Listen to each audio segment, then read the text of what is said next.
పరిశుద్ధ గ్రంథంలోకి వెళ్ళి అపోస్తుడైన పౌలు తిమోతికి రాసిన మొదటి పత్రిక 2వ అధ్యాయం 5-6 లేఖనాలు మనం చదువుకున్నాం. ఇతను ఎందుకు ఇలాగూ చెప్పుచున్నాడు అనే టాపిక్ మీద దేవుని యొక్క వాక్యాన్ని మనం ధ్యానం చేస్తున్నాం. దేవునికి స్తోత్రం. హల్లెలూయా హల్లెలూయా. పోయిన వారం కూడా మనం ఇదే అంశమైన దేవుని వాక్యాన్ని ధ్యానం చేశాము. దేవునికి స్తోత్రం కలుగునుగాక. ఆయన చేసే క్రియలు యేసు ప్రభు ఆయన ఈ లోకంలో ఇక్కడ బైబిల్ చెప్తుంది దేవుడు ఒక్కడే. మొదటి తిమోతి 2వ అధ్యాయము 5-6 లేఖనాలు. దేవుడు ఒక్కడే, దేవునికి నరులకు మధ్యవర్తియు ఒక్కడే, ఆయన క్రీస్తు యేసును నరుడు అందరి కొరకు విమోచన క్రయ ధనముగా తన్ను తానే సమర్పించుకొనును. దీనిని గూర్చిన సాక్ష్యము యుక్త కాలముల యందు ఇయ్యబడెను. Praise the Lord. హల్లెలూయా హల్లెలూయా. ఇక్కడ చూడండి, ఈయన ఆ సాక్ష్యం చెప్తున్నాడు, దేవుని గురించిన సాక్ష్యం చెప్తున్నాడు, దేవుని గురించిన రాజ్యమును ప్రకటిస్తున్నాడు. ఆయన ఈ లోకంలో క్రీస్తు యేసు అనే నరుడు అనగా ఒక మానవ రూపములో దిగివచ్చాడు. దేవునికి మానవులకు సంబంధం లేదు. మానవుడు దేవుని వద్ద సమీపించాలంటే ధర్మశాస్త్రం ప్రకారముగా ఇశ్రాయేలులు యూదులు వారి ఆవరణం దేవుని యొక్క మందిరంలో అతి పరిశుద్ధ స్థలము, పరిశుద్ధ స్థలము, ఆవరణం. అతి పరిశుద్ధ స్థలములో మందసమును, 2 10 ఆజ్ఞల గల పలకలు, కేరుబులు, చిగురించిన అహరోను యొక్క కర్ర అతి పరిశుద్ధ స్థలంలో ఉంటుంది. పరిశుద్ధ స్థలంలో యాజకులు ఉంటారు, ఆవరణలో విశ్వాసులు ఉంటారు. దేవునికి స్తోత్రం. హల్లెలూయా. అయితే సంవత్సరమునకు ఒకసారి మాత్రమే ప్రజలందరి నిమిత్తము అనగా ఇశ్రాయేలు ప్రజలందరి నిమిత్తము ప్రధాన యాజకుడు ఆ వధించబడిన గొర్రెపిల్ల రక్తంను తీసుకొని అతి పరిశుద్ధ స్థలంలోకి వెళ్ళి ఆ రక్తంను ప్రోక్షించాలి. అక్కడ ఒక తెర ఉంటుంది, ఆ తెర లోపలికి వెళ్ళాలి. వెళితే అతి పరిశుద్ధ స్థలము. ఈ ప్రధాన యాజకుడు ఒకవేళ ఏదన్నా పాపము చేస్తే ఆయన నడుముకు ఒక తాడు కట్టి ఆ తాడు లోపలికి పోతూ ఉంటుంది. ఈ యొక్క ప్రధాన యాజకుడు వెళ్తూ ఉంటే ఆ తాడు తీసుకొని కట్టుకొని వెళ్తూ ఉంటాడు. ఒకవేళ ఈయన ఏమైనా పాపము చేసే వ్యక్తి అయితే అతి పరిశుద్ధ స్థలంలోకి వెళ్ళిన వెంటనే అక్కడే స్పాట్లో చనిపోతాడు ఆయన. ఈ చనిపోయిన వ్యక్తిని లాగడానికి నడుముకు తాడు కట్టి లాగేవాళ్ళు. ఎందుకంటే ప్రధాన యాజకుడు ఏమైనా పాపం చేస్తే, పొరపాటు చేస్తే, దేవుని వ్యతిరేకమైన క్రియ చేస్తే ఆ అతి పరిశుద్ధ స్థలంలోకి వెళితే అతను చనిపోతాడు. ఎందుకంటే ఆ అతి పరిశుద్ధమైన స్థలము దేవుని సన్నిధైనది. దేవునికి స్తోత్రం. హల్లెలూయా హల్లెలూయా. సినాయి కొండ మీదకి దిగొచ్చి అగ్ని స్తంభములో దేవుడు రాసిచ్చిన 2 పలకలు, ఒక పలక మీద 5 ఆజ్ఞలు, ఇంకో పలక మీద 5 ఆజ్ఞలు, కేరుబులు, మందసము, తర్వాత చిగురించిన అహరోను యొక్క కర్ర, ఇవన్నీ అతి పరిశుద్ధ స్థలంలో ఉండేటివి. దానికి ఒక తెర ఉండేది. ఆ తెర లోపలికి వెళ్ళాలినే సంవత్సరంకి ఒకసారి యాజకులుండి యాజకత్వం చేయాలి. విశ్వాసాలంతా కూడా ఆవరణంలో ఉండాలి. వాళ్ళు ఆ కట్టుబాటు ఉండేది. అయితే ఈ దేవునితోటి సంవత్సరమునకు ఒకేసారి మాత్రమే ప్రజలందరి నిమిత్తము విమోచన క్రయధనముగా వధించబడిన గొర్రెపిల్ల ఒక రక్తమును ప్రోక్షించడానికి తీసుకొని పోయి ప్రోక్షిస్తే వారి పాపాలు సంవత్సరము క్షమించబడతాయి. ఇక యాజకుడు కానీ, ఒక విశ్వాసి కానీ, ఒక సాధారణమైన వ్యక్తి కానీ అతి పరిశుద్ధ స్థలంలోకి వెళ్ళడానికి ఆస్కారము లేదు. దేవునికి స్తోత్రం. హల్లెలూయా. అంటే చూడు, అందుకే వాళ్ళు ఏమంటున్నారు, ఆ పక్షవాయువు ఉన్నవాడిని ఆ పరుపుతో సహా తీసుకొని వెళ్ళి యేసు ప్రభు ముందు దింపితే అతడు, కుమారుడా నీ పాపాలు క్షమించబడినవి, నువ్వు లేచి నీ పరిపెత్తుకొని నడుము అని చెప్పినప్పుడు ఆ శాస్త్రులు, ఆ పరిసయ్యులు, ఆ సదుకాయులు, ఆ ధర్మశాస్త్ర ఉపదేశకులు, లేదంటే ఆ చుట్టుపక్కల ఉన్న ప్రజలందరూ కూడా వాళ్ళ లోపల వాళ్ళు అనుకుంటున్నారు, ఈయన ఎవరు, ఈయన ఎందుకు ఈ విధంగా మాట్లాడుతున్నాడు, ఈయన పాపములు క్షమించడానికి దేవుడు ఒక్కడే కదా. ఎందుకంటే ఈ అతి పరిశుద్ధ స్థలంలోకి సంవత్సరానికి ఒకేసారి మాత్రమే ప్రధాన యాజకుడు వెళ్ళి రక్తమును ప్రోక్షించాలి. అది దేవుడు మాత్రమే క్షమించగలడు. అక్కడ కూడా ప్రజలు ఏమంటున్నారు? దేవుడు ఒక్కడే కదా మానవుల పాపాలను క్షమించడానికి అర్హత గలవాడు. దేవునికి మహిమ. హల్లెలూయా, హల్లెలూయా. ఇక వేరే వ్యక్తి క్షమించడానికి ఆస్కారం లేదు. ఏ మానవ మాత్రుడు కూడా ఒక మనిషి యొక్క పాపాలు క్షమించడానికి యోగ్యుడు లేడు భూమి మీద. అది కేవలం దేవుడు మాత్రమే చేయగలడు. అందుకే ఇశ్రాయేలు ప్రజలు కానీ, యాజకులు కానీ, లేవీలు కానీ వాళ్ళందరూ ఆలోచన చేసుకొని ఆ అతి పరిశుద్ధ స్థలంలోకి వెళ్ళడానికి ఎవరికి కూడా ధైర్యం లేకుండేది. దేవుడు ఒక్కడు మాత్రమే మానవుల యొక్క పాపాలను క్షమించగలడు. అందుకే ఇక్కడ అపోస్తలుడైన పౌలు అంటున్నాడు, దేవుడు ఒక్కడే, దేవుడు ఒక్కడే, ఆయన మాత్రమే మానవుని పాపాలు క్షమించగలడు. దేవునికి నరులకు మధ్యవర్తి ఒకడే. మానవుల పాపాలు క్షమించాలంటే దేవుని యొద్దకు ఒక వ్యక్తి సంవత్సరానికి ఒకేసారి వెళ్ళాలి, ఒకేసారి క్షమించబడతాయి సంవత్సరంలో ఒకసారి. ఇలా ప్రతి సంవత్సరము గొర్రెల యొక్క రక్తము, పొట్టెల యొక్క రక్తము, గేదెల యొక్క రక్తము ప్రోక్షించలేరు. కాబట్టి దేవుడు ఏం చేశాడంటే ఒక మార్గంని ఏర్పాటు చేశాడు. ఏంటిదా మార్గం అంటే యేసు క్రీస్తు అనే ఒక విమోచకుని, యేసు క్రీస్తు అనే ఒక నరుని ఈ లోకానికి పంపించి ఆయన యొక్క రక్తము ద్వారా, ఆయన యొక్క పరిశుద్ధ రక్తము ద్వారా మానవాళి పాపాలందరినీ క్షమించాడు.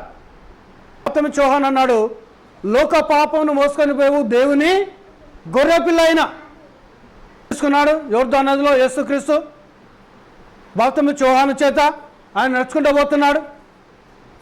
అప్పుడు ఆయనకు ప్రత్యక్షత వచ్చేసింది. ఏంటిది ఆ ప్రత్యక్షత అంటే, నువ్వు ఎవరికైతే బాప్తం ఇచ్చిన వెంటనే ఆకాశము తెరవబడి పరిశుద్ధాత్మ పావన వల్ల వచ్చి ఎవరి మీదనైతే వాలుతుందో అతడే మెస్సియా, ఇది నీకు సూచన, ఇది this is a sign for you అని దేవుడు చెప్పాడు. కాబట్టి ఆయన యోర్దాను నదిలో నిలబడి అందరికీ మారుమనసు నిమిత్తమే బాప్తం ఇస్తున్నాడు. ఆయన ఆ క్రమంలో యేసు ప్రభువు వచ్చాడు.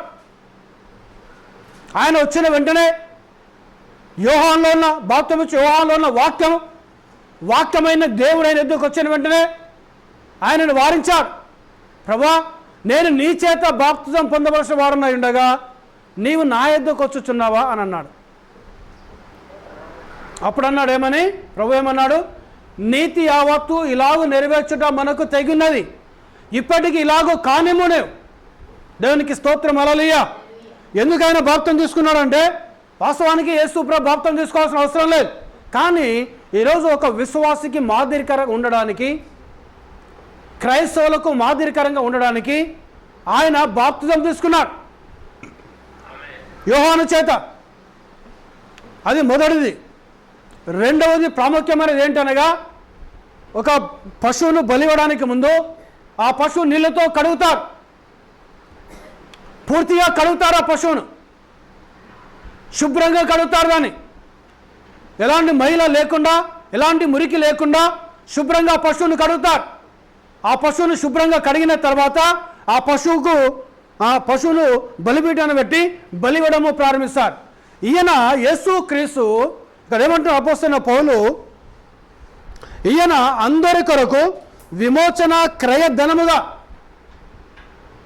అందరి కొరకు అనగా ఆదాము నుండి చివరి మానవుని వరకు, మానవాళి మాత్రమే కాదు సృష్టి అంతటి గురించి కూడా విమోచన క్రయధనముగా ఒక బలి పశువుగా ఆయన లోకానికి వచ్చాడు ఆయన. కాబట్టి ఆయన బలి ఇవ్వడానికి ముందు ఆయన ఏం కావాలనగా కడగబడాలి. దేవునికి స్తోత్రం, హల్లెలూయా, హల్లెలూయా. ఇక మూడవ సూచన ఏంటనగా, ఈ బాప్తిజం ఇచ్చి యోహానుకు దేవుడు అరణ్యంలో ఒక సూచన ఇచ్చాడు. ఏంటనగా, నీవు మారుమనసు నిమిత్తము యోర్దాను నదిలో బాప్తిసం ఇస్తున్నప్పుడు ఎవరికైతే బాప్తిసం ఇస్తావో ఆ ఇచ్చిన వ్యక్తిని చూసిన వెంటనే ఆకాశము తెరబడి పరిశుద్ధాత్మ పౌరములు వచ్చి ఆయన మీద వాడినప్పుడు ఆకాశంలోకి ఒక స్వరం వస్తుంది, ఆ స్వరముని వినబడుతుంది. ఆ వ్యక్తి లోక పాపను మోసుకొని పోవు, దేవుని గొర్రె పిల్లని ఈ లోకానికి నువ్వు చెప్పు అన్నాడు ఆయన. ఈ సూచన ఇచ్చాడు దేవుడు. మొదటిది, క్రైస్తవులందరికీ మాదిరికరంగా బాప్తిసం తీసుకోవాలి. రెండవది, మానవాళి పాప నిమిత్తము బలిపశువు ఒక బలిపశువు వధిస్తే ఆ బలిపశువుని ముందు కడుగుతారు కాబట్టి కడగబడి నిమిత్తము. మూడవది, బాప్తిసం ఇచ్చి యోహానుకు ఒక సూచన ఇవ్వబడింది. ఆయన తీసుకున్నాడు, బాప్తిసం తీసుకున్నాడు. యేసయ్య ఒడ్డు మీద నడుచుకుంటూ పోతున్నాడు. ఆయన బాప్తిసం ఇచ్చి యోహాను తన శిష్యులను పిలిచాడు. నేను తగ్గవలసిన వాడనైనాను, ఆయన హెచ్చింపబడాలి. ఇదిగో లోక పాపను మోసుకొని పోవు, దేవుని గొర్రెపిల్ల, ఇప్పటికెళ్ళి మీరు ఆయనను వెంబడించండి. దేవునికి స్తోత్రం, హల్లెలూయా. తన శిష్యులకు చెప్పేశాడు, లోక పాపాన్ని మోసుకొని పోవు, దేవుని గొర్రెపిల్ల, ఈ క్రీస్తు యేసు నరుడాయన. హల్లెలూయా. చూడండి, ఇక్కడ దేవుని యొద్దకు ఈరోజు నువ్వు రావాలనంటే, నీ పాపాలు దేవుడు క్షమించాలంటే, నీ దోషాలు దేవుడు క్షమించాలంటే, నీ అతిక్రమాలు దేవుడు క్షమించాలంటే, నీకు పరలోక రాజ్యం ఇవ్వాలంటే, నీకు నిత్యజీవం ఇవ్వాలంటే, నువ్వు దేవుని కృపను పొందుకోవాలంటే, నువ్వు దేవుని యొక్క దయను పొందుకోవాలంటే, ప్రియ సహోదరి సోదరుడా, యేసు క్రీస్తు యొక్క రక్తం నీకు కావాలి. ఎందుకంటే ఆయన అందరి కొరకు విమోచన క్రయ ధనముగా ఆయన అర్పించబడాలి. కాబట్టి ఈరోజు చూడండి, ఈరోజు నువ్వు ఏ సమయం అంటే ఆ సమయంలో నువ్వు ప్రార్థన చేసుకోగలుగుతున్నావు, ఎప్పుడప్పుడు నువ్వు దేవుని సమీపించగలుగుతున్నావు, ఎప్పుడప్పుడు నువ్వు దేవునికి ఆరాధన చేసుకోగలుగుతున్నావు, ఎప్పుడప్పుడు నువ్వు దేవుని కూటాలు ఏర్పాటు చేసుకోగలుగుతున్నావు. కానీ ధర్మశాస్త్రములో ఆ విధంగా లేదు. ఈరోజు నువ్వు ఏ సమయం అంటే ఆ సమయంలో బైబిల్ చదవగలుగుతున్నావు. పాత నిబంధన గ్రంథములో బైబిల్ను, పరిశుద్ధ గ్రంథమును యాజకుడు మాత్రమే చదవాలి. ఒక మానవుడు, ఒక విశ్వాసి చదవడానికి ఆస్కారం లేదు. కనీసం ఒక విశ్వాసి ఆ పరిశుద్ధ గ్రంథాన్ని తాకడానికి కూడా యోగ్యుడు కాదు. యేసు ప్రభు వచ్చి ఆయన మనకొక మధ్యవర్తి, మీడియేటర్. Is the mediator. ఆయన మధ్యవర్తి, ఆయన ద్వారానే వెళుతున్నాం మనం. కాబట్టి ఆయనకు అధికారం ఇవ్వబడింది. ఏమని? భూమి మీద మానవుల కోసం నువ్వు క్రయధనముగా, వారి యొక్క విమోచన క్రయధనముగా నువ్వు సమర్పించుకుంటున్నావు. కాబట్టి నీ రక్తము ద్వారా వాళ్ళ విమోచన, నీ పరిశుద్ధ రక్తం ద్వారా వాళ్ళ పాపాలు క్షమించబడతాయి. నీ పరిశుద్ధ రక్తము ద్వారా వాళ్ళకు సమాధానం వస్తుంది. నీ పరిశుద్ధ రక్తము ద్వారా వారు దీవించబడతారు. కాబట్టి చూడండి, ఆయన ఈ లోకానికి వచ్చి బలియాగము చేయకపోతే, ఆ క్రియ గనుక చేయకపోతే ఈరోజు నీవు నేను ఈ విధంగా దేవుణ్ణి ఆరాధించే వాళ్ళము కాదు. ఈరోజు మనం దేవుణ్ణి మయపరిచే వాళ్ళం కాదు. అందుకే దేవుడు ఒక్కడే, దేవునికి నరులకు మధ్యవర్తి ఒక్కడే. అందుకే ఇక్కడ తుయతెర సంఘకాలంలో దేవుని ప్రవక్త మాట్లాడుతున్నాడు. ఆయన దేవునికి మానవులకు మధ్యవర్తి ఒక్కడే ఉన్నాడు. ఆయన యేసు క్రీస్తు అను నరుడు. ఇక్కడ చూడు, నరుడు అన్నాడు ఆయన. క్రీస్తు యేసు అను నరుడు. పోయిన వారం మనం చూసాం ఏమని? ఎబ్రీ పత్రికలో అపోస్తలుడైన పౌలు అంటున్నాడు, ఆ పిల్లలు రక్త మాంసములు గలవారైనందున మరణం యొక్క బలము గలవారని, అనగా అపవాదిని మరణం ద్వారా జయించి వారు విమోచించడానికి ఆయన కూడా, ఎవరైనా? యెషయా గ్రంథం 43వ అధ్యాయము 10వ లేఖనంలో చెప్పిన ఆయన కూడా రక్త మాంసములలో పాలివాడు అయ్యాడు, అనగా నరునిగా వచ్చాడు ఈ లోకానికి. ఆయన మానవుని వలె వచ్చాడు. అందుకే ఆయనను దేవుని మనుష్య కుమారుడు అని పిలువబడ్డాడు. దేవుని కుమారుడు అని పిలువబడ్డాడు. దావీదు కుమారుడు అని పిలువబడ్డాడు. ఆయన దేవునికి స్తోత్రం, హల్లెలూయా. ఆయన మనుష్య కుమారునిగా ఒక ప్రవక్త వలె పనిచేశాడు. మానవులందరి పాపాల నిమిత్తం, మానవులందరి దోషాల నిమిత్తం, మానవులందరి శాపాల నిమిత్తం ఆయన బలిగై దేవుని కుమారునిగా మరణమును, సమాధిని, సాతాను గారిని జయించి వాని తలను చిత్తగొట్టి ఆయన తిరిగి లేచాడు. హల్లెలూయా. ఈరోజు చాలామందికి మనుష్య కుమారుడు అంటే తెలియదు, దేవుని కుమారుడు అంటే తెలియదు, దావీదు కుమారుడు అంటే కూడా తెలియదు. దేవునికి స్తోత్రం. హల్లెలూయా. దేవుడు సమయమిస్తే మనుష్య కుమారుని గురించి, దేవుని కుమారుని గురించి, దావీదు కుమారుని గురించి మాట్లాడుకుందాం మనం, దేవుడు అవకాశం ఇస్తే. మొదటి తిమోతి 2వ అధ్యాయము 5వ లేఖనంలో రోమ్ యొక్క పోపు వాక్యంను మార్చేశాడు. పోపు ఏం చేశాడట? వాక్యాన్ని మార్చేశాడు. దేవునికి మానవునికి మధ్యవర్తి ఒక్కడే మధ్యవర్తి ఉన్నాడని ఆయన చెప్పాను. మనుషులు కాదు. ఏ మానవునికి మధ్యవర్తిగా లేడు, ఉండలేడు. కానీ ఇప్పుడు అతడు దేవునికి మానవునికి మధ్యవర్తిగా ఉన్నానని చెప్పుకుంటున్నాడు. ఈ రోమన్ క్యాథలిక్ యొక్క అధిపతి పోప్, ఆయన విమోచన క్రయ ధనముగా మనుషులందరి కోసం తన్ను తాను సమర్పించుకున్నాడు. ఆయన ఎవరైనా? యేసుక్రీస్తు ఆయన. కానీ ఇక్కడ ఏం చేస్తున్నాడు ఆయన? పోప్ ఏమంటున్నాడు? ఆయన నేను మీకు మధ్యవర్తిని, దేవునికి మీకు నేను మధ్యవర్తిని అంటున్నాడు. దాన్ని మార్చివేశాడు వాక్యంను. మరి మధ్యవర్తి అయితే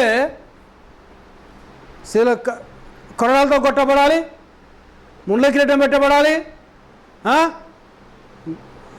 నీ కాళ్ళ చేతులు శిలలు వేయాలి, నేను తీసుకోబోయే పర్వతం మీద వేలాడేయాలి. నేను అది చేసింది ఎవరు? ఆ క్రియ యేసుక్రీస్తు. మానవులు కాదు, ఇక్కడ మధ్యవర్తి మానవులు కాదు. ప్రవక్త బ్రాహ్మణం అంటే మనుషులు మధ్యవర్తిగా ఉండలేరు. క్రీస్తు యేసు అనే నరుడు, అనగా యేసు క్రీస్తు, ఆయన నరుని వల్ల ఈ లోకానికి వచ్చాడు, మనుషుని వల్ల ఈ లోకానికి వచ్చాడు. ఆయన దేవుని నామానికి మేమే కలను గాక. ఇక్కడ చూడండి, యోహాను రాసిన మొదటి పత్రిక 4వ అధ్యాయంలో ఒక మాట ఉండి యోహాన్ అంటున్నాడు. ఎవరైనా? యేసు క్రీస్తు రొమ్మున ఆనుకొని ఉన్న ఆ యోహాన్ అంటున్నాడేమని, యేసు క్రీస్తు శరీరధారి అయి వచ్చేనని ఏ ఆత్మ అంగీకరించునో అది దేవుని సంబంధమైనది ఆత్మ. యేసు క్రీస్తు శరీరధారి అయి వచ్చేనని ఏ ఆత్మ అంగీకరిస్తుందో, శరీరధారి అయి ఆయన ఎక్కడికి వచ్చాడు? యేసు క్రీస్తు అనే వ్యక్తి ఈ భూమినికి వచ్చాడు. అది నువ్వు అంగీకరిస్తే నువ్వు దేవుని యొక్క ఆత్మగల వ్యక్తివి. అంటే ఇక్కడ ఈ మాటలో మనం కొంచెం డెప్త్లోకి వెళితే ఏం కనబడుతుంది? శరీరధారి అయి వచ్చాడు. ఎక్కడికి వచ్చాడు ఆయన? ఎక్కడో ఏదో స్థలంలో ఉంటేనే కదా వీళ్ళు ఇక్కడికి వచ్చేది. ఆయన మీరు ఆయా ప్రదేశాల్లో మీరున్నారు, ఆయా ప్రదేశాల్లో మీరున్నారు కాబట్టే మందిరానికి వచ్చారు. ఇక నేను ఇటు చూస్తున్నాను అని అంటే నీ ఇల్లును వదిలేసి ఇక్కడికి వచ్చావు, నువ్వు ఉండే స్థలాన్ని వదిలేసి ఇక్కడికి వచ్చావు కాబట్టి నువ్వు నాకు కనిపిస్తున్నావు. నాకు ఇక నువ్వు లేవు, ఇక్కడ ఇంతకు మునుపు నువ్వు ఎక్కడున్నాను? మీ ఇంట్లో ఉన్నాను, మీ గృహంలో ఉన్నాను, నువ్వు ఏ స్థలంలో అయితే ఉంటున్నావు ఆ స్థలంలో ఉన్నాను. సేమ్ వే ఇక్కడ కూడా శరీరధారి అని లోకానికి వచ్చాడు యేసయ్య. ఈ లోకానికి వచ్చాడు అని అంటే ఆయన ఎక్కడో ఉన్నాడు కదా. ఎక్కడున్నాడు ఆయన? పరలోకంలో ఉన్నాడు. అందుకే పోయిన వారంలో మనం చూసాము, మార్కు సువార్త 1వ అధ్యాయంలో ఆ సమాజ మందిరంలో ఉండి ఆయన వాక్యం బోధిస్తున్నాడు. ఏమని బోధిస్తున్నాడు? అధికారము గలవాని వలె బోధిస్తున్నాడు వాక్యం. ఆయన దేవునికి స్తోత్రం. హల్లెలూయా. ఆయన వాక్యం చెప్తే అధికారం ఉంది. వాళ్ళ యొక్క శాస్త్రం వల్ల కాదు, ధర్మశాస్త్ర ఉపదేశకుల వల్ల ఆయన వాక్యం చెప్పడం లేదు. ఆయన అధికారం గలవాని వల్ల వాక్యం చెప్పాడు. ఆయన అక్కడ ఒక వ్యక్తిలో అపత్రాత్మ ఉండి, నజరేయుడవగు యేసుని ఎవరో నాకు తెలుసు, దేవుని పరిశుద్ధుడు, మా సమయం ఇంకా రాక మునిపే మమ్మల్ని బంధించి నీకు వచ్చావా అంటున్నది. ఎవరంటున్నారు? ఒక వ్యక్తిలో ఉన్న దయ్యం. ఈరోజు చూడండి ప్రియ సోదరుడా, దయ్యాలకు తెలుసు దేవుడు ఒక్కడే అని బైబిల్ చెప్తానది. యాకోబు చెప్తున్నాడు దేవుడు ఒక్కడే అని దయ్యములు నమ్ముచున్నవి. Praise the Lord. హల్లెలూయా. అవునండి, దయ్యాలకు తెలుసు దేవుడు ఒక్కడే అని, కానీ క్రైస్తవులకు తెలుస్తుందా దేవుడు ఒక్కడే అని? ఒకడే కానీ ముగ్గురయ్యా అంటారు వాళ్ళు. త్రియత్వంలో ఏకత్వం, త్రియేక దేవుడు అంటారు. కానీ ఆ సమాజ మందిరంలో ఉన్న దయ్యం ఏమంటుంది? You are the holy one, నీవు పరిశుద్ధుడు. పరిశుద్ధులు ఎవరు తెలుసా అండి? ఒకసారి చూడండి, కీర్తన 94వ అధ్యాయం, 99 కీర్తన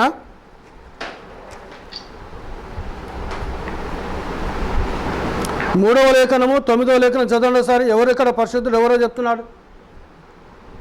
మోషే చెప్తున్నాడు. 91వ అధ్యాయం నుండి 90వ అధ్యాయంలోకి వెళ్ళి మోషే రాసుకుంటూ వస్తున్నాడు ఇవన్నీ.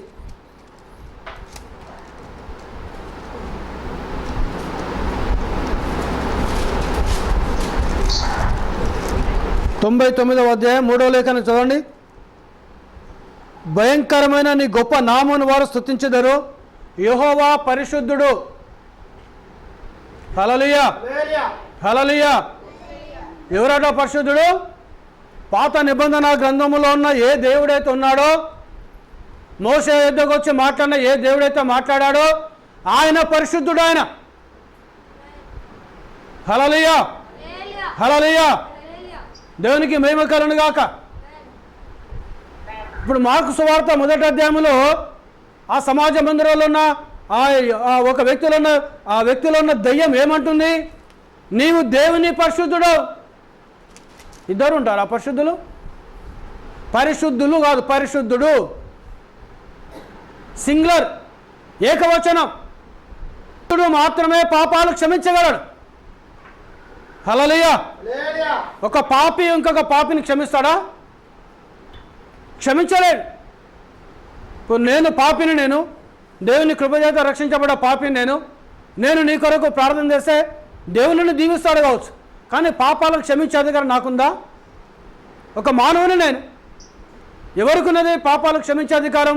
పరిశుద్ధునికి మాత్రమే ఉన్నది. హల్లెలూయా. ఎవరట పరిశుద్ధుడు ఇక్కడ?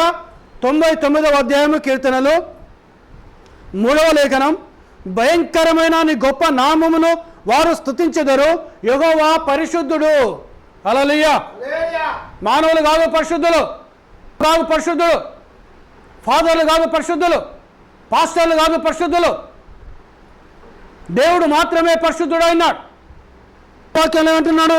మన దేవుడైన యెహోవా పరిశుద్ధుడు, మన దేవుడైన యెహోవాను గణపరచుడి, ఆయన పరిశుద్ధ పర్వతం మీద సాగిలపరుడి. అంటే ఆ దయ్యము గుర్తించి ఏమంటుంది? నువ్వు పరిశుద్ధుడు, నువ్వు దేవుని పరిశుద్ధుడు. కాబట్టి ఎవరికి క్షమించే అధికారం ఉన్నది? నీ పాపాలు క్షమించబడి ఉన్నవని చెప్పుట సులభమా? నీవు లేచి నీ పరిపెత్తుకొని నడుమని చెప్పుట సులభమా? మనిషి చెప్పగలడా? ఆ మాట చెప్పి నీ పాపాలు క్షమించాను కుమారుడా, నువ్వు లేచి నీ పరిపెత్తుకొని నడుచుకుంటూ పోమన్నాడు. లేచాడు, పరిపెత్తుకున్నాడు, నడుచుకుంటూ పోతున్నాడు. ఆయన ఎవరైనా? ఎవరు పరిశుద్ధుడు? ఎవరు? ఏ మానవుని పాపాలు క్షమించగలడా? పాత నిబంధన గ్రంథములో మోషే చెప్తున్నాడు, యెహోవా పరిశుద్ధుడు. దేవునికి స్తోత్రం. హల్లెలూయా. 99వ అధ్యాయం కీర్తనలు 3వ వాక్యం, ఆ తర్వాత 9వ వాక్యం చెప్తున్నాడు, మన దేవుడైన యెహోవా పరిశుద్ధుడు. దేవునికి స్తోత్రం. హల్లెలూయా. ఇక్కడ సమాజంలో దయ్యం చెప్తున్నది, నువ్వు దేవుని పరిశుద్ధుడవయ్యా. అంటే ఎవరికి అధికారం ఉన్నది? పరిశుద్ధుడు మాత్రమే పాపాలు క్షమించగలడు. బెతెస్దా అనే కొలను దగ్గర ఇక్కడ కూడా ఒక క్రియ జరుగుతుంది. యోహాను సువార్త 5వ అధ్యాయం 2. యెరూషలేములో గొర్రెల ద్వారం దగ్గర ఎబ్రీ భాషలో బెతెస్దా అనబడిన ఒక కోనేరు కలదు. దానికి 5 మంటపములు కలవు. ఆయా సమయములలో దేవదూత కోనేటిలో దిగి నీళ్లు కదిలించట కలదు. నీరు కదిలింపబడిన పిమ్మట మొదట ఎవడు దిగునో వాడు ఎట్టి వ్యాధి గలవాడైనను బాగుపడను. గనుక ఆ మంటపంలో రోగులు, గ్రొడ్డివారు, కుంటివారు, ఊచకాలు చేతులు కలవారు గుంపులుగా పడి ఉన్నది.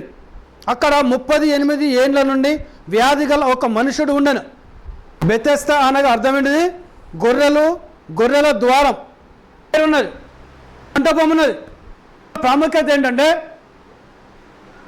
ఆయా సమయములలో దేవుని దూత వచ్చి ఆ నీళ్లను తాకినప్పుడు, ఆ నీళ్లను కదిలించినప్పుడు, ఎవరైతే మొట్టమొదట వచ్చి ఆ కదిలించబడిన నీళ్లను తాకుతారో వాళ్ళు ఎలాంటి రోగమున్నా వాళ్ళు స్వస్థపరచబడతారు. అయితే అక్కడ ఒక వ్యక్తి 38 సంవత్సరములకెళ్ళి ఆ కోనేరు దగ్గర ఉన్నాడు. బెతెస్దా అనే కోనేరు దగ్గర ఉన్నాడు. యేసు అతన్ని చూశాడు. దేవునికి స్తోత్రం. హల్లెలూయా, హల్లెలూయా. యేసు ప్రభువును చూశాడు. అక్కడ 38 ఏళ్ల నుండి వ్యాధి గల ఒక మనుషుడును. యేసు వాడు పడి ఉండట చూచి వాడప్పటికి బహు కాలము నుండి ఆ స్థితిలో ఉన్నాడని ఎరిగి, చాలా సమయములు చాలా కాలంకెళ్ళి అతడు అక్కడ ఉన్నాడు, చాలా సంవత్సరాలకెళ్ళి అతడు ఉన్నాడు అక్కడ. అతను ఎరిగి అతని దగ్గరికి వచ్చి స్వస్థపడ గోరుచున్నవా అని వాడిని అడిగాడు. బాబు నీకు స్వస్థత కావాలా అని అడిగాడు యేసయ్య.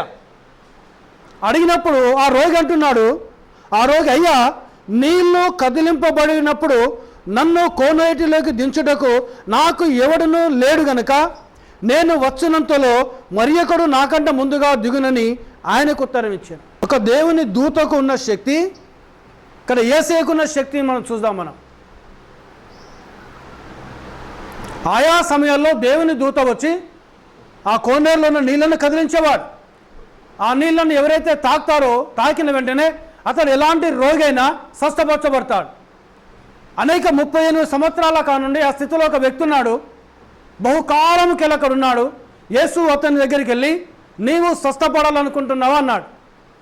దేవునికి స్తోత్రం. హల్లెలూయా, హల్లెలూయా. దేవునికి మహిమ కలుగును గాక. అడిగినప్పుడు, అయ్యా నేను స్వస్థపడాలని నాకు ఆశ ఉన్నది నాకు, కానీ ఆ దేవుని దూత వచ్చి ఆ నీళ్లను తాకినప్పుడు, ఆ నీళ్లను కదిలించినప్పుడు నాకంటే ముందుగా ఒక వ్యక్తి వెళ్ళి స్వస్థపరచబడుతున్నాడు. నన్ను అక్కడ తీసుకొని పోవడానికి ఎవరు నాకు సహాయం చేసే వాళ్ళు ఎవరు లేరు ప్రభు అని అంటున్నాడు ఆయన. యేసు ఆ మాట చెప్పిన తర్వాత యేసు ప్రభు అంటున్నాడు, నీవు లేచి నీ పరుపు ఎత్తుకొని నడుమని వానితో చెప్పగా, నీవు లేచి నీ పరుపు ఎత్తుకొని నడుము. నీ పరుపు ఎత్తుకొని నడుచుకుంటావో ఎవరు చెప్తున్నారు? దేవుని దూత కాదు చెప్పేది ఇక్కడ.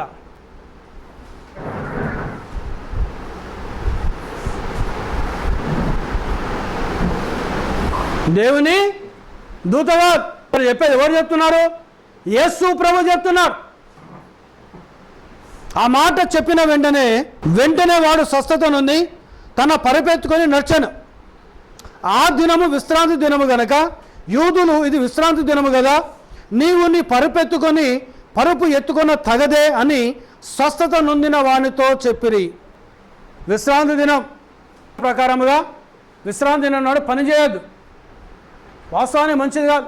ప్రపంచం అంతా కూడా ఆదివారం నాడు హాలిడేస్ ఇస్తారు. ఎందుకు ఇస్తారండి హాలిడే ఆదివారం? యేసు ప్రభు మానవుల పాపాల నిమిత్తము, మానవుల అతిక్రమాల నిమిత్తము, మానవుల దోషాల నిమిత్తము 3వ దినమున తిరిగి లేచాడు. ఆదివారం పెందల కడ గలిలయ కొండకెళ్ళి శిష్యులు ఆయన ఎదుర్కొచ్చినప్పుడు వారు ఆయనను ఆరాధించారు. ఇప్పుడు కూడా మీరు చూడండి, యూదులు వాళ్ళ విశ్రాంతి దినము శనివారం. శనివారం ఇశ్రాయేలు దేశంలో ఏ షాపు ఓపెన్ ఉండదు. కనీసము తల్లి బిడ్డకు పాలివ్వదు. యూదులు, ఇశ్రాయేలులు, హెబ్రీలు పాలివ్వదు తల్లి. ఇవాళ ప్రార్థనలో లీనమైపోతారు వారు. దేవునికి మేము హల్లెలూయా, హల్లెలూయా. ఎందుకంటే బైబిల్ చెప్తుంది, 6 దినములు నువ్వు చేసిన పనిని నా విశ్రాంతి దినమును పరిశుద్ధ దినముగా ఆచరిస్తే, పరిశుద్ధ దినముగా నువ్వు పాటిస్తే 7 దినముల పనిగా నేను దీవిస్తాను అన్నాడు ఆయన. దేవునికి స్తోత్రం. హల్లెలూయా, హల్లెలూయా. అందుకే ప్రపంచవ్యాప్తంగా విశ్రాంతి ఆదివారం సెలవిచ్చారు. మన సమస్య లేదు మనకు.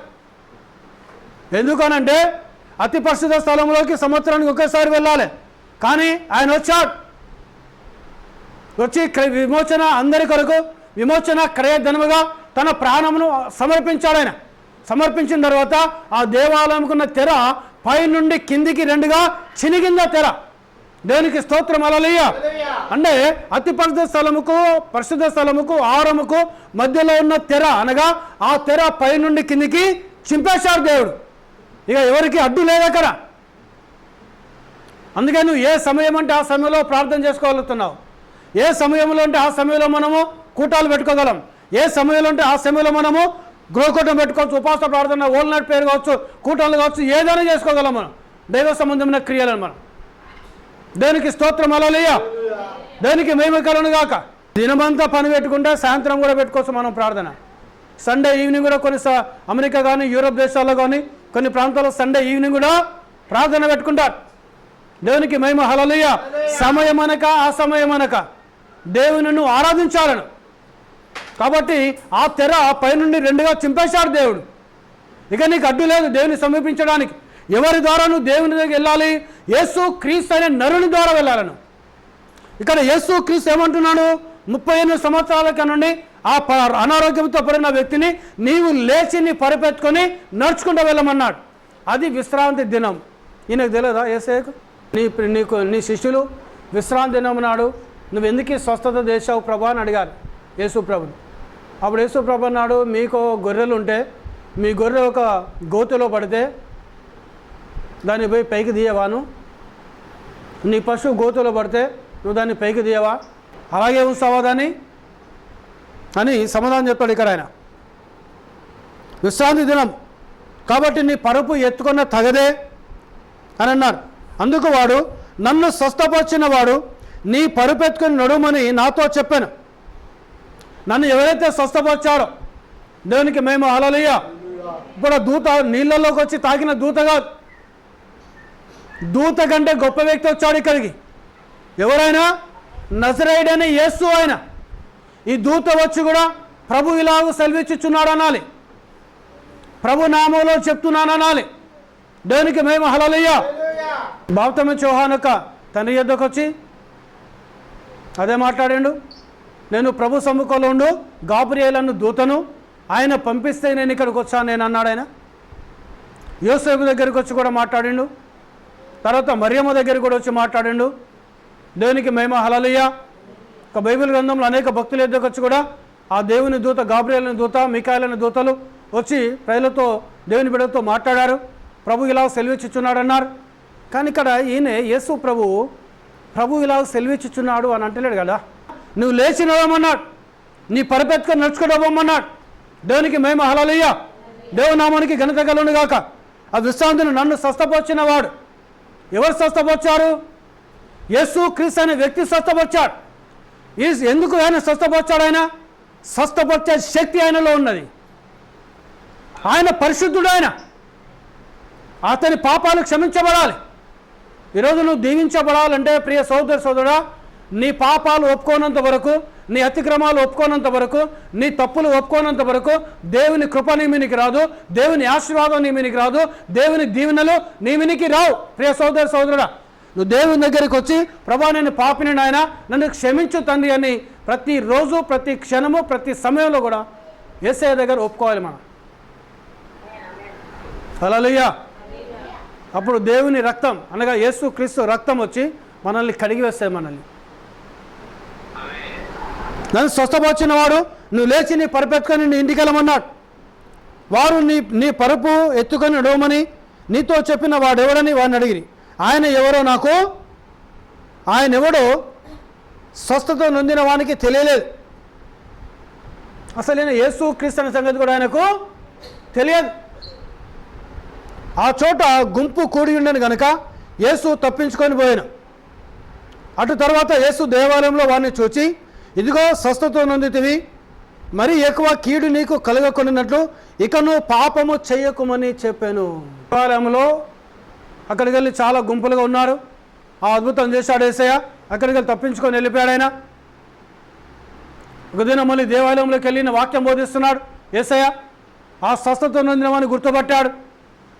స్వస్థత పొందాను, ఇక మీదట మరీ ఎక్కువగా కీడును పాపము నువ్వు చేయకును. దేవునికి స్తోత్రం, హల్లెలూయా. ఒకరికి కీడు చేసుడు పాపమే, అంతేనా కదా? ఎవరంటున్నారు ఇక్కడ? నేను చెప్తలేనా మాట? నీకు కీడు కలగకుండానట్లు ఇక నువ్వు పాపము చేయకమని చెప్పాను. నీకెందుకు రోగాలు వస్తాయి? ఎందుకు ఇబ్బందులు వస్తాయి? ఎందుకు శ్రమలు వస్తాయి? కారణం ఏంటిది? నువ్వు ఎక్కడో ఏదో పాపం చేసావు కాబట్టి. అవునా కదా? ఊరికే రోగం రాదు, ఊరికే వ్యాధి రాదు నీకు, ఊరికే శాపం రాదు నీ మీనికి. నువ్వు ఎక్కడో పాపం చేసావు కాబట్టి నీకు కీడు కలుగుతానే నీకు. దేవునికి మహిమ, హల్లెలూయా. మనం దాన్ని తెలుసుకో మనం. కాబట్టి ఎట్లుండాలి మనము? సాధ్యమైనంత వరకు దేవునికి సమీపం ఉండాలి. నీకు ఎందుకు రోగం వస్తూ ఉన్నది? ఎందుకు వ్యాధి వస్తున్నది? ఎందుకు కష్టాలు వస్తున్నాయి? ఎందుకు నీకు శ్రమలు వస్తున్నాయి? నువ్వు ఎక్కడో రహస్యంగా పాపం చేస్తున్నావు. రే సోదరుడా, నేను చెయ్యను నేనంటే కుదరదు. అది నేను దేవుని కళ్ళను మూయలేను. ఈ ప్రపంచంలో ఏ మానవుడు కూడా దేవుని కళ్ళను మూయలేడు. దేవునికి మహిమ, హల్లెలూయా. నువ్వు ఎక్కడో రహస్యంగా పాపం చేస్తున్నావు, ఎక్కడో రహస్యంగా తప్పు చేస్తున్నాను. కాబట్టి ఇక మీద నీకు కీడు కలగకున్నట్లు, ఎక్కువ కీడు నీకు కలగకున్నట్లు ఇక మీదట నువ్వు పాపము చేయకొని ఆ స్వస్థత పడ్డ వానితో యేసయ్య చెప్పాడు. ఆయన అప్పుడు ఆ వ్యక్తి అంటున్నాడు, యేసు అని యూదులకు తెలియజెప్పాను. అప్పుడు చెప్పాడేమని? నన్ను ఆ బెతెస్దా కోనేరు దగ్గర నాతో మాట్లాడి నన్ను స్వస్థపరిచిన వ్యక్తి ఎవరో కాదు, ఆయన నజరేయుడైన యేసు. ఆయన దేవునికి స్తోత్రం, హల్లెలూయా. ఇదిగో ఆయన నాతో మాట్లాడు, ఆ నజరేయుడైన యేసు ఆయన. ఈరోజు మనల్ని ఎవరు దీవిస్తున్నారో, ఈరోజు మనకి ఎవరు సహాయం చేస్తున్నారో, ఈరోజు ఎవరి కృప ద్వారా మనం బతుకుతున్నామో, మనం ఎవరి దయదారి లోకాలు బతుకుతున్నామో, ఎవరి ప్రేమ ద్వారా మనము రక్షించబడ్డామో ఆ వ్యక్తి ఎవరో మనం తెలుసుకోవాలి కదా. ఆయన ప్రభు అయిన యేసు క్రీస్తు అయినాడు. దేవునికి మహిమ, హల్లెలూయా, హల్లెలూయా. చూడండి, అతను తెలుసుకున్నాడు. ఆయన తెలుసుకొని ప్రజలకు చెప్పడం ప్రారంభించాడు. ఈ కార్యములను విశ్రాంతి దినమున చేసినందున యూదులు యేసును హింసించారు. చూశారండి, ఏ సమయం చేశాడు ఆయన? విశ్రాంతి దినంలో చేశాడు ఆయన. కాబట్టి యూదులు ఏం చేశారు? యేసు ప్రభును హింసించారట చాలా. ఆయన శనివారం తీసేసి ఆదివారం పెట్టాడు యేసయ్య. దేవునికి మహిమ, హల్లెలూయా. అపోస్తలుడైన పౌలు చెప్పాడు, ఇంకా ఆదివారం కూడా కాదు నాయన, నువ్వు ఏ సమయం ఉంటే ఆ సమయంలో వేసుకోమన్నాడు ప్రార్థన. హల్లెలూయా, హల్లెలూయా. సమయం అనక ఆ సమయానిక సువార్త ప్రకటించు. సువార్త ప్రకటించమంటే అర్థం ఏంటిది? దేవుని రాజ్యాన్ని చెప్పమంటున్నాడు ఆయన. హల్లెలూయా. ఆరాధనలో జరిగేది ఏంటిది? అది దేవుని యొక్క రాజ్యాన్ని హృదయంలోకి పెట్టడం. అది ఏ విధంగా వస్తుంది? దేవుని యొక్క వాక్యము ద్వారా దేవుని యొక్క రాజ్యాన్ని ప్రకటించడం, దేవుని యొక్క నీతిని ప్రకటించడం, దేవుని నామాన్ని గొప్ప చేయడం, దేవుని నామాన్ని కొనియాడడం. దేవునికి మహిమ, హల్లెలూయా, హల్లెలూయా. చూడండి, ధర్మశాస్త్రంలో విశ్రాంతి దినము యేసు ప్రభు చేంజ్ చేశాడు, దాన్ని ఆదివారంకు మార్చాడు. తర్వాత పౌలులో ఉన్న పరిశుద్ధాత్ముడు ప్రతి సమయంలో చేశాడు. ఎందుకంటే దేవునికి తెలుసు, కొంతమంది దుర్మార్గులు వచ్చి ఆదివారము ప్రార్థన పెట్టొద్దు, సెలవులు ఇవ్వరని దేవునికి తెలుసు ఆయన. కాబట్టి ఏం చేశాడు ఆయన? 2000 సంవత్సరాల క్రితమే అపోస్తలుడైన పౌలులో ఉన్న పరిశుద్ధాత్మకుడిని సమయం అనక ఆ సమయం వెనుక మీరు సువార్తను ప్రకటించండి, నా రాజ్యాన్ని ప్రకటించండి అన్నాడు ఆయన. ఆయన నామానికి మహిమ, హల్లెలూయా. దేవుని నామానికి ఘనత కలుగునుగాక. ఇప్పుడు చూడండి, ఇతని పాపాన్ని మొదట క్షమించారు దేవుడు. ఎవరు క్షమించారు? ఆ దేవుని దూతకు పాపాలు క్షమించే అధికారం లేదు. ఉందా? గాబ్రియలు దూతకు క్షమించే అధికారం ఉందా? మిఖాయేలు దూత క్షమించే అధికారం ఉందా? ఒక వేరే దూతలకు క్షమించే అధికారం ఉందా? పరలోక సైన్యంలో ఏ ఒక్క దూతకైనా పాపాలు క్షమించే అధికారం ఉందా? లేదు. ఎవరు క్షమించగలరు? పరిశుద్ధుడు మాత్రమే క్షమించగలడు. పరిశుద్ధుడే క్షమించగలడు. పాపము లేనివాడే క్షమించగలడు. అందుకే ఆయన ఈ మాటలు మాట్లాడుతూ ఉంటే అనేకులు ఏంటి, ఇతడు ఎందుకు ఇలాగ మాట్లాడుతున్నాడు, ఈయన ఎందుకు ఈ విధంగా బోధిస్తున్నాడు? మన శాస్త్రులు ఆ విధంగా బోధించడం లేదు కదా, మన యాచకులు ఆ విధంగా బోధించడం లేదు కదా, మన ధర్మశాస్త్ర ఉపదేశకులు నికోదేము ఉన్నాడు, కయాప ఉన్నాడు, బైబిల్లో they are great scholars, they was గొప్ప పండితులు వారు. నికోదేము, కయాప అలా విధంగా బోధించడం లేదు కదా. మరి ఆ కాలంలో యేసు ప్రభు దగ్గరికి వచ్చి మాట్లాడి నికోదేము కంటే గొప్పవాడు కాదు ఈ పోపు, కయాప కంటే గొప్పవాడు కాదు ఈ పోపు. కానీ ఏం చేశాడు పోపు? నాకు అధికారం ఉంది. ఏ మానవునికన్నా అధికారం ఉందా మనుషుల పాపాలు క్షమించడానికి? తీసేశాడు దాన్ని. దేవునికి మీకు మధ్యవర్తి నేను అంటున్నాడు పోపు. సంఘము ద్వారా పోపు రక్షణను ప్రకటించుతున్నాడు. రోమా సంఘం ద్వారా, రోమన్ క్యాథలిక్ సంఘం ద్వారా పోపు మానవులకు రక్షణ ప్రకటించుతున్నాడు. కానీ దేవుని కుమారుని ద్వారా తప్ప రక్షణ లేదు. ఈరోజు చాలామంది సంఘంలో ఉంటేనే రక్షించబడతానని అంటారు. సంఘంలో ఉంటే రక్షించబడతావా?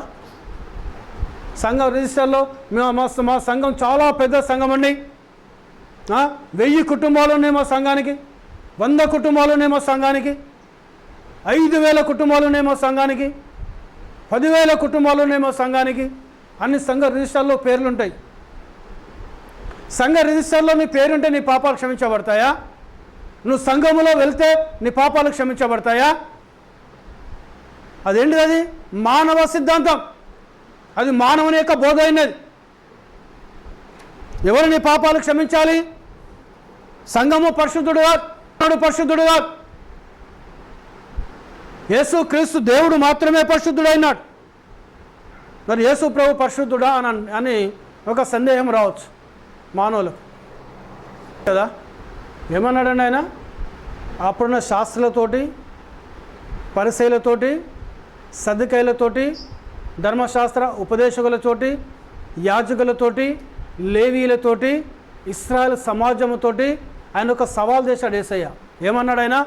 నాలో పాపం ఉన్నదని మీలో ఎవడు నిరూపించగలడు? ఎవడైనా వస్తే రండి నిరూపించండి అన్నాడు ఆయన. ఒక పరిసయ్యుడు వచ్చి దేవుని మందిరానికి వచ్చి ప్రార్థన చేస్తున్నాడు. ఏమని? అయ్యా, వారానికి 2 సార్లు ఉపవాస ప్రార్థన చేస్తానా? ఇంకేమన్నాడండి తెలుసా? ఎవరికైనా పరిసయ్యుని ప్రార్థన తెలుసా? చెప్పాలి. వారానికి 2 సార్లు ఉపవాస ప్రార్థన చేస్తున్నా, నా సంపాదన అంతటిలో 10% ఇస్తున్నా, ఇంకా ఈ సుంకరి వలె పాపిగా ఉండనందుకు నీకు వందనాలు ప్రభు అని దేవుని స్తుతిస్తున్నాడు. అంటే ఏంటిది? ఇండైరెక్ట్గా పరిశుద్ధుని అని చెప్పుకుంటున్నాడు దేవుని దగ్గరికి వచ్చి. అవునా కదా? వారం 2 సార్లు 2 దినాలు ఉపవాస ప్రార్థన చేస్తాను ప్రభా, నేను ధర్మశాస్త్రం అంతా పాటిస్తున్నా ప్రభా, నా సంపాదన అంతటిలో నీకు 10% ఇస్తున్నా ప్రభా, ఈ సుంకరి వలె పాపిగా ఉండనందుకు ప్రభా నీకు వందన. అంటే సుంకరి పాపి, ఈ పరిసయ్యుడు పరిశుద్ధుడు. అవునా కదా? అంతేనా? ఆయన అదే చెప్పుకుంటున్నాడు కదా. ఇండైరెక్ట్గా నేను పరిశుద్ధుని ప్రభా అంటున్నాడు. ఈరోజు చాలామంది అలాంటి వాళ్ళు ఉన్నారు. చాలామంది నాలాగా ఎవడు ప్రార్థన చేస్తాడు, నాలాగా ఎవరు జీవిస్తున్నారు బ్రదర్, నా కుటుంబం వల్ల ఎవరున్నారు బ్రదర్ అని బల్లలు గుద్ది చెప్పేటోళ్ళు ఉన్నారు, రొమ్ములు వేసుకొని చెప్పేటోళ్ళు ఉన్నారు. ఒకరితోటి పోల్చుకోవడానికి నువ్వు యోగుడవు కాదు, ఇతరులతో పోల్చుకోవడానికి కాదు కదా నీ క్రైస్తవ జీవితం అనేది. నేను నీతో పోల్చుకోకూడదు కదా, నువ్వు నాతో పోల్చుకోకూడదు కదా. మనం ఎవరితో పోల్చుకోవాలి? మన బ్రతుకును వాక్యములో చూసుకోవాలి. మనం హల్లెలూయా దేవుని యేసయ్యతో పోల్చుకోవాలి. మనం యేసయ్యకు నేను సమీపంగా ఉంటున్నానా? యేసయ్యను నేను ఆరాధన చేస్తున్నానా? యేసయ్యను నేను ఘనపరుస్తున్నానా? యేసయ్యకు నమ్మకంగా నేను జీవిస్తున్నానా? యేసయ్య వాక్యానికి లోబడి నేను బ్రతుకుతున్నానా ఈ లోకంలో? ఇది కదా నువ్వు చూసుకోవాల్సింది. వేరే వ్యక్తిని చూడమని చెప్పలే కదా, వేరే వ్యక్తితో నీ జీవితాన్ని పోల్చుకోమని చెప్పలే కదా దేవుడు. చెప్పాడు ఎక్కడైనా? బైబిల్లో ఎక్కడా లేదండి అది. ఎక్కడ పోల్చుకోవాలను? వాక్యము చూసుకొని మన జీవితాలను సరి చేసుకోవాలి. మనం దేవునికి సమీపంగా ఉండాలి మనం. కానీ పరిసయ్యుడు ఏమంటున్నాడు? ఈ సుంకరి వలె పాపిగా ఉండనందుకు నీకు వందనాలు ప్రభా అని దేవుని స్తుతిస్తున్నాడు. కానీ ఆ సుంకరి ఏమంటున్నాడు? తల వంచి కళ్ళు మూసి చేతులు పైకెత్తి ఆకాశం వైపు కళ్ళెత్తాడు, నేను యోగ్యుని కాదు ప్రభా, నేను పాపిని ప్రభా, నన్ను క్షమించు అన్నాడు ఆయన. ఓకే, హల్లెలూయా. ఈ సుంకరి పరిచయంతో పోల్చుకున్నాడా? పోల్చుకోలే కదా. ఏం చేశాడు? ఆకాశం నీ సింహాసనం అయ్యా, నీ సింహాసనం వైపు చూసడానికి కూడా నేను తల ఎత్తి చూడడానికి యోగ్యుని కాదయ్యా, అలాంటి యోగ్యమైన బతుకునాలో లేదయ్యా, అయ్యా నేను పాపినయ్యా అని తల వంచి కళ్ళు మూసి చేతులు పైకెత్తి దేవుని వేడుకుంటే దేవుడు ఏం చేశాడు? బైబిల్ ఏం చెప్తుందండి? తల వంచుకొని ఉండమని చెప్తుందా, తల పైకెత్తమని చెప్తుందా? గొర్రె ఎప్పుడన్నా నడిచిలా చూసినా మీరు? గొర్రెను దారంటే పోతా అంటే గొర్రెలను చూడండి, చూసినా ఎవరైనా? చూడండి మీరు. ఇవాళ నేను చెప్తున్నా కదా, గొర్రెలు మీరు చూడండి. మీరు అది తల దించింది అని అంటే తల ఇట్లా పైకెత్తి చూడదు, అది చూడదు. ఇలా తల దించిందంటే పక్క కూడా చూడదు. అది ఒక్క గొర్రె పోతూ ఉంటే అన్నీ దాన్నే వెంబడిస్తాయి. మళ్ళా ఆ కాపరి హై హై అని అంటేనే ఆ కాపరి స్వరాన్ని అంటే అవి గొర్రెలు కనీసం ఇటు పక్క కూడా చూడే. అది గొర్రె స్వభావం. అది ఈ సుంకరి వచ్చి ఏం చేస్తున్నాడు? ఆయన ఆకాశం వైపు కళ్ళెత్తడానికి చల్లెత్తి చూడడానికి నేను యోగ్యుని కానయ్యా అంటే ఎటువైపు ఏం చేస్తున్నాడు? ఆయన తల కళ్ళు మూసి తల వంచి చేతుల పైకెత్తి ప్రభా నేను పాపిని అంటున్నాడు ఆయన. అవునా కదా? అంతేనా? తల ఎత్తినవాడు దేవునికి ఇష్టమా, తల వంచేవాడు దేవునికి ఇష్టమా? ఎవరు తల ఎత్తుతారు? కొంతమంది నా అంత వీరుడు లేడని ఎత్తుతారు. ఎట్లా? నా అంత శూరుడు లేడు, నా అంత వీరుడు లేడని తలలు పైకి ఎత్తుతారు కొంతమంది. మీ మీద నా కాడి ఎత్తి నా యొద్ద మీరు నేర్చుకొనండి. హల్లెలూయా. కాడి ఎక్కడుంటుంది? మీరు ఎద్దును కూడా చూడండి. మీరు ఎడ్ల బండి కట్టిన తర్వాత, నాగడి కట్టిన తర్వాత, నాగడి కాడి ఎద్దు యొక్క మెడ మీద పడిన తర్వాత అది ఇట్లా పైకి లేపదు, తలను లేపుతుందా?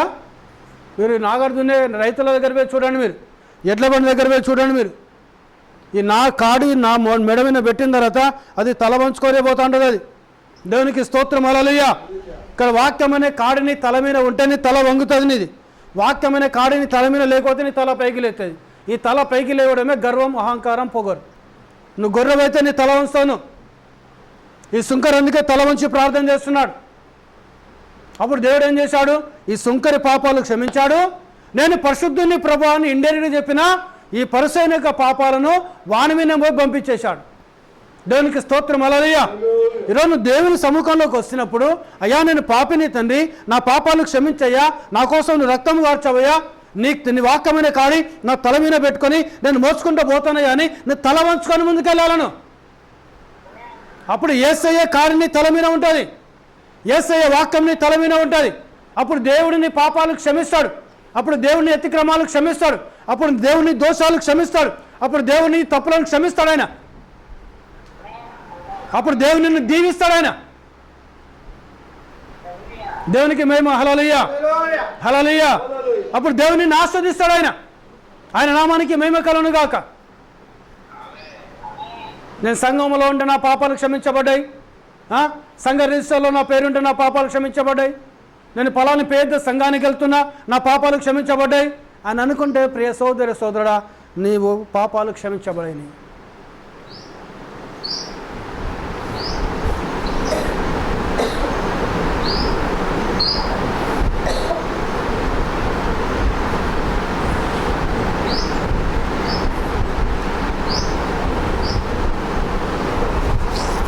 కానీ దేవుని కుమారుని ద్వారా తప్ప రక్షణ లేదు. ఆయన కన్నులు అగ్ని జ్వాలల వలె ఉండటంలో ఆశ్చర్యం లేదు. తీర్పుతో ఆగ్రహించుచున్నవి. ఆయన కన్నులు ఇప్పుడు ఎలా ఉన్నాయట? అగ్ని జ్వాలల వలె ఉన్నాయి. నువ్వు రహస్యంగా ఎక్కడ పాపం చేసినా దేవుడు చూస్తున్నాడు. ఈరోజు చాలామంది క్రైస్తవులు నేను పాపం చేస్తే దేవుడు చూస్తున్నాడు అనుకుంటారు. దావీదు అన్నాడు, సముద్ర గర్భంలోకి వెళ్ళినా నువ్వు అక్కడ ఉన్నావు ప్రభా, అగాధంలోకి వెళ్ళినా నువ్వు అక్కడ ఉన్నావు ప్రభా, రెక్కలు కట్టుకొని ఆకాశంలోకి వెళ్ళినా నువ్వు అక్కడ ఉన్నావు ప్రభా, నీకు నీకు మరుగైన చోటు ఏదీ లేదు ప్రభా అన్నాడు దావీదు. దేవునికి స్తోత్రం. హల్లెలూయా, హల్లెలూయా. దేవుని నామానికి మహిమ కలుగును గాక. మనలో అగ్నిజ్వాలలో ఉన్నాయి. ఇప్పుడు ఆయన నిన్ను ఎక్కడ ఉన్నాయని చూస్తున్నాడు. ఆయన ఏ స్థలంలో ఉన్నా నిన్ను సోదర చూస్తున్నాడు దేవుడు నిన్ను. ఆయన పాదములు అపరంజిని పోలి ఉన్నట్లు ఆశ్చర్యం లేదు. ఈ లోకము యొక్క దుష్ట రాజ్యములను ఆయన ధూళిగాను నలిగాను తొక్కుటకు సిద్ధపడి నిలబడి ఉన్నాడు. ఆయన ఉన్న దుష్ట రాజ్యములు ఏ దేశంలో నీతి లేదు. ప్రపంచంలో ఏ దేశంలో నీతి లేదు. నీతి ఉందా? వాళ్ళు ఒక రాజ్యాంగం రాసుకుంటారు, రాసినోడే రాజ్యాంగం పాటించాడు. వాడు పాటిస్తారా అండి? దేవునికి స్తోత్రం. హల్లెలూయా. సో మన భారతదేశ రాజ్యాంగం ఉన్నది. మరి ఈ భారతదేశ పాలకులు ఆ రాజ్యాంగాన్ని పాటిస్తున్నారా? అంబేద్కర్ గారు రాసిన రాజ్యాంగాన్ని తూచా తప్పగా పాటిస్తే, సంపదను పంచితే భారతదేశం అంతా ధనిక దేశం ప్రపంచంలో ఏది ఉండదు. అందుకే దేవుడు ఏం చేస్తున్నాడు? ఈ ప్రపంచంలో ఉన్న దుష్ట రాజ్యములన్నిటిని, అనగా ఇతరులకు హాని చేసే దేశాలు, ఇతరులకు హాని చేసే మనుషులు, అది రాజ్యము కావచ్చు, ప్రభుత్వాలు కావచ్చు, దేశాలు కావచ్చు, మనుషులు కావచ్చు, వాళ్ళను పాదధూళిగా చేస్తాడట ఆయన. ఎందుకు తెలుసా అండి? లోక పాపను మోసుకొని పోవు దేవుని గొర్రె పిల్లగా ఈ లోకానికి వచ్చాడు ఆయన. ఈ భూమిన పాపాలను క్షమించే అధికారము ఆయనకి ఇవ్వబడింది. ఎందుకు ఇవ్వబడింది? ఆయన దేవునికి మానవులకు మధ్యవర్తిగా ఉన్నాడు. ఆయన క్రయధనముగా తన్ను తాను సమర్పించుకుంటున్నాడు. ఆయన హల్లెలూయా. తనను తానే సమర్పించుకుంటున్నాడు. ఆయన పరంజిని పోలిన బలమగు పాదములను బట్టి దేవునికి వందనములు. మన యొక్క తీర్పు కొరకు మనము సాగిపోయినవి, ఇప్పుడు అవి మనకు పునాదిగా ఉన్నవి. ఆయన సంపాదించినది మనదగును. ఆయనలో గుర్తింపబడి మనము నిలిచున్నాం. యేసు దేవుని కుమారుడు. తీర్పులో సాగిపోయినాయి మన పాపాలు. ఎవరి తీర్పులో? ఆయన శరీరం మీద వేయబడిన తీర్పు. అందుకే వధువు తీర్పులోకి రాదు. యేసయ్య రక్తం, యేసయ్య మీద ఎప్పుడైతే ఆయన శిలువలో బలియాగం అయ్యాడో, ఆయన రక్తమును కార్చాడో, వధువు ఆయనలో ఉన్నది. వధువు సంఘం ఆయనలో, యూనివర్సల్గా ఉన్న వధువు సంఘం ఆయనలో ఉన్నది. ఆయన మధ్యాకాశంలోకి వస్తే డైరెక్ట్గా వెళ్ళిపోతా ఉన్నాం. ఆయన తీసుకొని పోతాడు. ఆయన నామానికి మేమెక్కలం. ఎందుకంటే ఆయన శరీరమునికి తీర్పు తీర్చబడింది కాబట్టి ఆయన పెళ్లి కుమార్తె ఆయనలో భాగమైనది, యేసయ్య శరీరంలో భాగమైనది. యూనివర్సల్గా విశ్వవ్యాప్తంగా ఉన్న వధువు సంఘం అంతా దేవునికి మహిమ. హల్లెలూయా. కాబట్టి మనము ఆయనలో గుర్తించబడాలి. కొన్ని సంఘంలో గుర్తించబడితే అవసరం లేదు నీకు. పాస్టర్ చేత నీకు గుర్తించబడ్డా. కొంతమంది ఏం చేస్తారంటే వాళ్ళ ప్రొఫైల్ పిక్చర్లలో పాస్టర్ల ఫోటోలు కూడా పెట్టుకుంటారు. కొంతమంది చూసాను నేను, వాళ్ళ పాస్టర్ ఉంటే పాస్టర్ ఫోటో పెట్టుకుంటారు, ప్రొఫైల్ ఫోటోలు. అరే వాళ్ళ అమ్మది పెట్టుకోడు, వాళ్ళ అయ్యది పెట్టుకోడు, వాళ్ళ బిడ్డది పెట్టుకోడు, కొడుకుది పెట్టుకోడు, ఆమె భర్తది పెట్టుకోదు, లేదు భార్యది పెట్టుకోడు, కానీ పాస్టర్ది పెట్టుకుంటాడు. ఏంటిది ఇది? పిచ్చి కదా. అంటే పాస్టర్ మెప్పు పొందడానికి కొంతమంది చేస్తూ అంటారు బాగా. పాస్టర్ మెప్పు పొందడానికి అవసరం లేదు నీకు. పాస్టర్ కూడా ఒక మనిషే. దేవునికి స్తోత్రం. హల్లెలూయా. అవునా కదా? నువ్వు ఎట్లా అన్నం తింటావో పాస్టర్ అట్లే అన్నం తింటావు. నువ్వు ఎట్లా నిద్రపోతావు పాస్టర్ అట్లా నిద్రపోతాడు. నీకు ఎలాంటి కోరికలు ఉంటాయి పాస్టర్ కూడా అదే అలాంటి కోరికలు ఉంటాయి. పాస్టర్ కూడా మానవుడే, అతీతమైన వ్యక్తి కాదు ఆయన. కాబట్టి ఆయన ప్రొఫైల్ ఫోటోలు అయినా ఫోటో పెట్టుకోవాల్సిన అవసరము లేదు. కొంతమంది మూర్ఖులు పెట్టుకుంటారు. కొంతమంది ప్రొఫైల్ ఫోటోలు వాట్సాప్లో కావచ్చు, అలా ఫేస్బుక్లో కావచ్చు, లేదా ఇంకేదో కావచ్చు. ఆ పాస్టర్ ఎందుకంటే కొంచెం ధనవంతులు అయి ఉండి కొంచెం డబ్బు బాగా ఉండేది ఉంటే వాళ్ళని రాసుకొని పూసుకొని తిరుగుతుంటారు వాళ్ళని. ఎందుకంటే వాళ్ళ మెప్పు పొందుకొని వాడు డబ్బులు ఇస్తాడు కదా. ఏమిస్తాడు? డబ్బులు ఇస్తాడు. అంత ఈ దాదాపు 99% మానవులంతా కూడా డబ్బుకే పనిచేస్తున్నారండి. డబ్బే ప్రధానం వాళ్ళకు. దేవునికి స్తోత్రం. హల్లెలూయా. వేరేది లేదు, దేవునితో సంబంధం లేదు. పాస్టర్ చూడాలని చర్చి పెట్టేవాళ్ళు కొంతమంది ఉంటారు, పాస్టర్ కనబడాలని చర్చి పెట్టేవాళ్ళు కొంతమంది ఉంటారు, పాస్టర్కు హాయ్ అని చెప్పడానికి కొంతమంది ఉంటారు.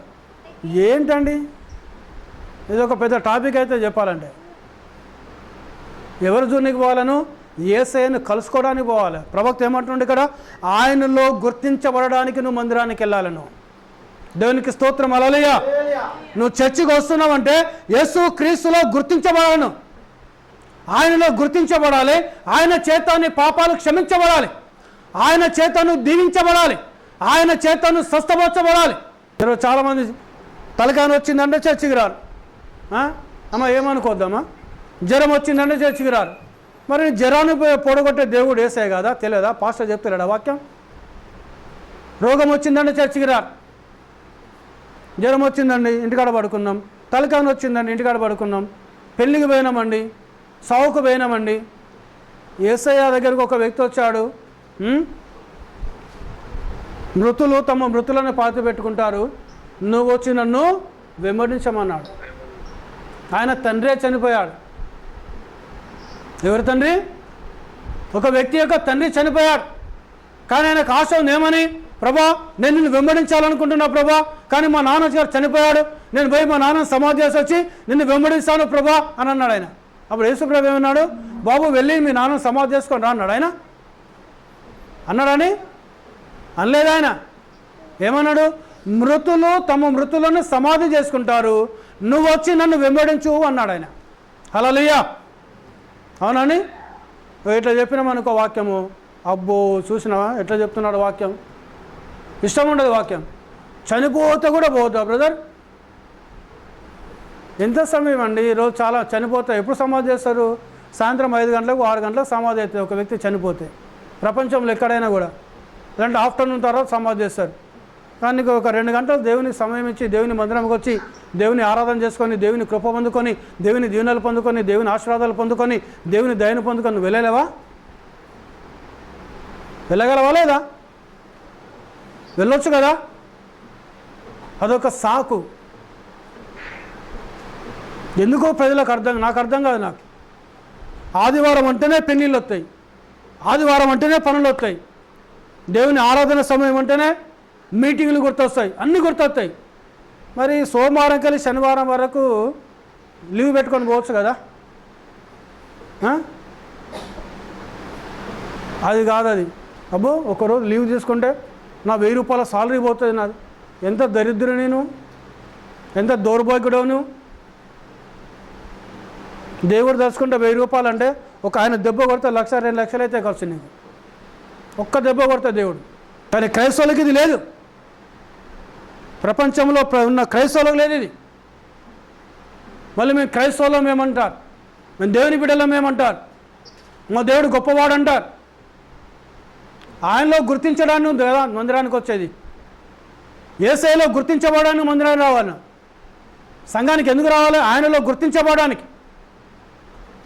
పాస్టర్ని చూడడానికో, వాళ్ళని చూడడానికో, వీళ్ళని చూడడానికో, నీ వేషధారణ చూపించుకోవడానికో, నీ డబ్బును చూపించుకోవడానికో, నీ డ్రెస్సింగ్ చూపించుకోవడానికో, నీ మేకప్లు చూపించుకోవడానికో దేవుని మందిరాన్ని కాదు వచ్చేది. నువ్వు యేసు ప్రభులో గుర్తించబడడానికి దేవుని మందిరానికి రావాలి.